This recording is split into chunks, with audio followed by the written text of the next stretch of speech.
Seperti yang kita tahu, wabah COVID-19 ini telah berhasil menjangkiti puluhan negara dari seluruh penjuru dunia. Dengan total hingga hari ini, 17 Maret 2020, WHO mengkonfirmasi bahwa ada 167.511 orang yang menjadi positif korban virus corona dengan 6.600 lebih kematian. COVID-19 juga telah sukses memukul mundur perekonomian dunia akibat dibatasinya transportasi antar negara untuk mencegah penularan lebih lanjut. Banyak negara-negara yang mengalami kerugian ekonomi akibat merebaknya wabah ini. Tapi di tengah kisru dan kepanikan virus COVID-19 ini, ada sebuah kejanggalan-kejanggalan yang terasa aneh untuk ukuran sebuah penyakit baru. 1. COVID-19 menyebar sangat cepat, bahkan berada di dekat atau bersentuhan dengan korban terinfeksi COVID-19 bisa menyebabkan tertular. Belum ada setengah tahun, tapi wabah ini sudah menjangkiti puluhan negara di seluruh dunia dengan total korban mencapai ratusan ribu jiwa. 2. COVID-19 tidak mematikan seperti SARS atau MERS, di mana dua penyakit ini adalah penyakit yang ditimbulkan oleh virus corona, sama-sama corona namun berbeda jenis. Tapi anehnya, COVID-19 ini diberitakan di mana-mana, dan media lebih suka memblow up kasus COVID-19 ini jauh lebih banyak dibandingkan dengan kasus SARS atau MERS dahulu. Mari kita lihat grafik berikut ini. 56,6% pasien terinfeksi COVID-19 dinyatakan sembuh, 40% masih dalam perawatan atau masa penyembuhan. Jumlah yang meninggal hanya 3,5%. Sedangkan dibanding dengan penyakit-penyakit lainnya seperti flu burung, MERS, Ebola, TBC, dan SARS, tingkat kematian yang ditimbulkan COVID-19 cenderung rendah. Tapi mengapa media lebih suka memberitakan COVID-19 ini dibandingkan dengan penyakit-penyakit lain yang lebih mematikan? Bukankah ini aneh? Dari keanehan-keanehan ini akhirnya muncullah banyak teori konspirasi mengenai COVID-19. Di antaranya, 1. Virus COVID-19 adalah kiriman dari tentara militer Amerika untuk Cina.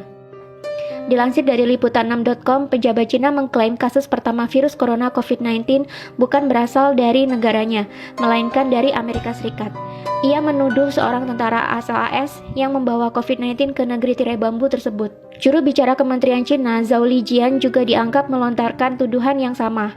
Setelah dalam akun Twitter pribadinya menyebut ada teori konspirasi yang menuduh AS sebagai penyebabnya. Merebaknya virus COVID-19 pertama kali di Cina tepat setelah terjadinya perang dagang antara Cina dengan Amerika dimulai. Dalam perang dagang itu diprediksikan Amerika Serikat akan kalah atas Cina. Dan sempat diprediksi jika Cina memerankan perang dagang terhadap Amerika Serikat, maka ke depan kiblat ekonomi bukan lagi ke Amerika Serikat, melainkan ke Cina. Meski demikian, tuduhan pejabat Cina ke Amerika Serikat ini tidak disertai dengan bukti apapun.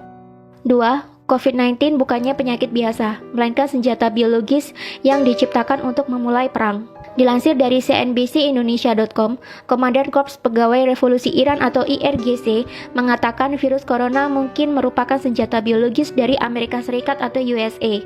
Pengamat militer dan pertahanan Koni Rahakundini Bakri juga menduga bahwa COVID-19 ini adalah senjata biologis yang digunakan sebagai senjata pemusnah massal. Koni juga menyebut dari pernyataan mantan perwira intelijen Central Intelligence Agency atau CIA, Philip Giraldi, yang mengatakan bahwa COVID-19 bukan terjadi secara alami, melainkan melalui mutasi genetik.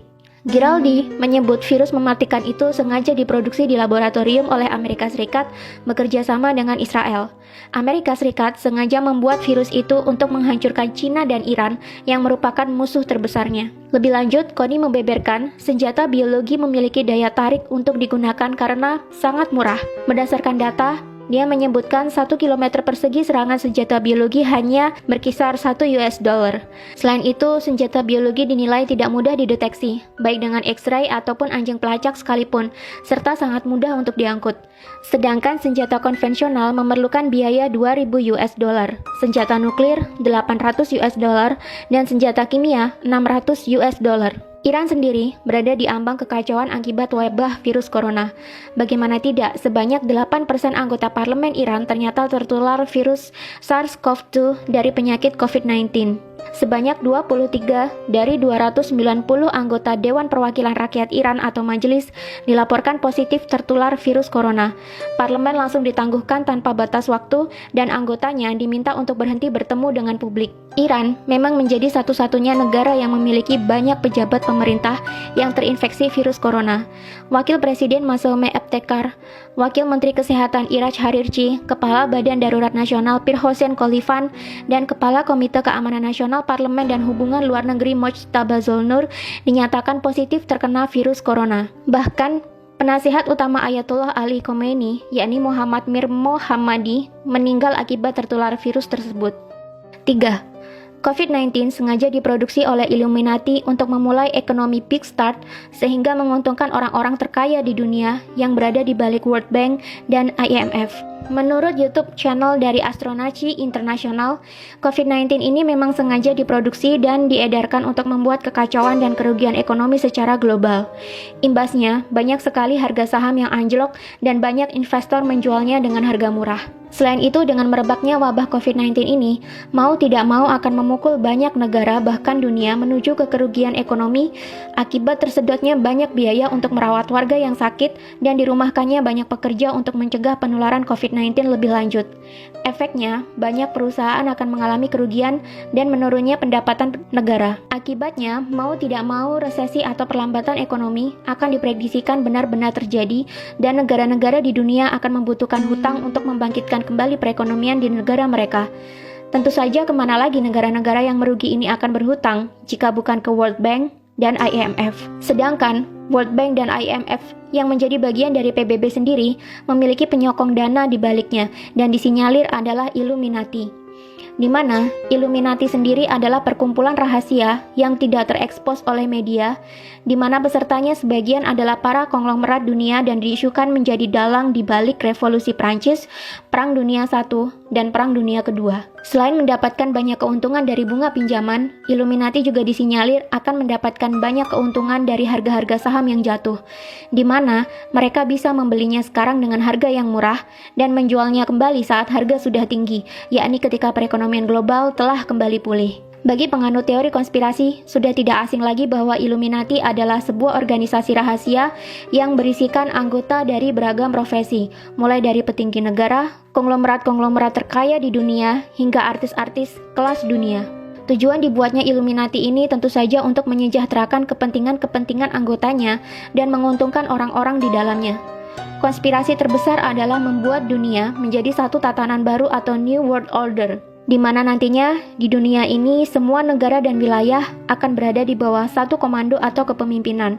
Tidak ada lagi perebutan kekuasaan internasional. Jika itu terjadi, tentunya akan mudah bagi anggota Illuminati mengontrol dunia dan mencetak kekayaan sebanyak-banyaknya dari seluruh belahan dunia. Untuk melancarkan maksud mereka ini, maka dibentuklah Organisasi Persatuan Dunia yang kita sebut sebagai PBB atau Persatuan Bangsa-Bangsa yang awalnya didirikan oleh Amerika, Inggris, dan Uni Soviet. PBB sendiri memiliki beberapa suborganisasi lebih kecil di antaranya World Bank dan IMF yang mengurus segala hal berkaitan dengan perekonomian dan perputaran uang di dunia.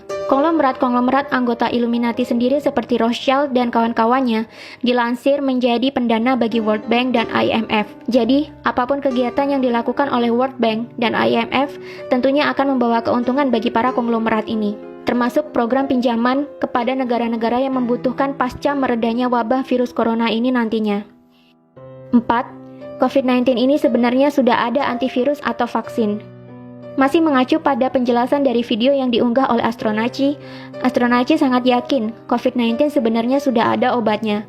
Illuminati bukanlah sekelompok orang yang bodoh yang menciptakan kekacauan global demi tercapainya ekonomi Big Start yang menguntungkan mereka, tanpa mereka membuat vaksin atau obatnya. Astronaci sangat yakin bahwa COVID-19 ini sudah ada obatnya, hanya saja masih ditahan peredarannya menunggu supaya dunia benar-benar kolaps dan terjadi kerugian dan kejatuhan besar-besaran, di mana nanti sudah banyak negara kehabisan uang dan harga-harga saham turun hingga ke level terendahnya. Ketika sudah mencapai titik dasar, barulah vaksin ini dikeluarkan untuk meredakan kekacauan dan menyembuhkan orang-orang.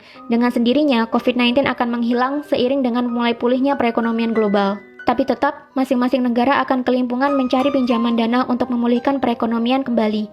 Kemana lagi negara-negara di dunia akan meminjam uang jika bukan ke IMF? Lagi-lagi yang mendapatkan keuntungan di balik semua kekacauan ini adalah orang-orang konglomerat yang berada di balik Illuminati yang juga menjadi penyokong dana di IMF dan World Bank. Memang banyak teori konspirasi merebak di antara keanehan virus COVID-19 ini yang merebak secepat pergerakan angin. Apakah kamu menyetujui teori-teori konspirasi di atas? Atau kamu menemukan konspirasi lainnya? Tulis di kolom komentar.